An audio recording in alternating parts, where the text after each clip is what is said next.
Subscribe कीजिए बीना के अवधि गीत चैनल को और बेल आइकन को दबाइए हमारी वीडियो सबसे पहले देखने के लिए। मी जाई गोड़वा मैया फिर कहिया अइबू। मी जाई गोड़वा मैया फिर कहिया अइबू। दिन दिन रानी तोरी मंगिया जुड़ई है। दिन दिन रानी तोरी मंगिया जुड़ई है। नेवती देबू हम फिर चली अइब। नेवती देबू रानी फिर चली अइब। मी जाई गोड़वा मैया फिर कहिया अइबू। मी जाई गोड़वा मैया फिर कहिया अइबू। दिन दिन रानी तोरी बहिया जुड़ई है। दिन दिन रानी तोरी बहिया जुड़ई है। नेवती देबू हम फिर चली अइब। नेवती देबू हम फिर चली अइब।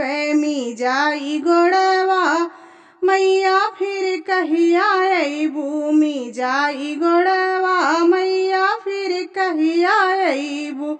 दिन दिन रानी तोरी अंगिया जुड़ई है। दिन दिन रानी तोरी अंगिया जुड़ई है। नेवती देबू हम फिर चली अइब।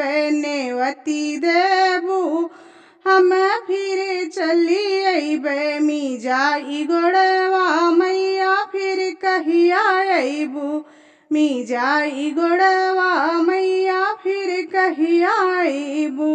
दिन दिन रानी तोरी गोदिया जुड़ई है। दिन दिन रानी तोरी गोदिया जुड़ई है। नेवती देबू हम फिर चली अइब।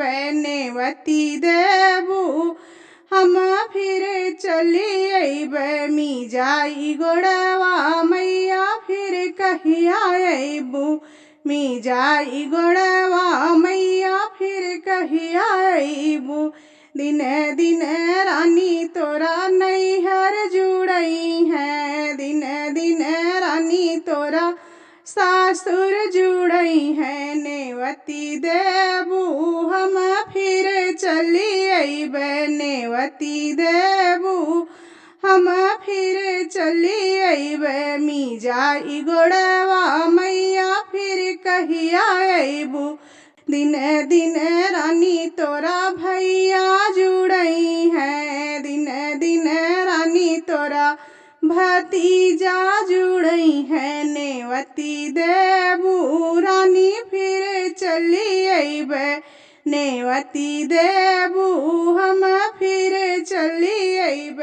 मी जाई गोड़वा मैया फिर कहिया अइबू। मी जाई गोड़वा मैया फिर कहिया अइबू।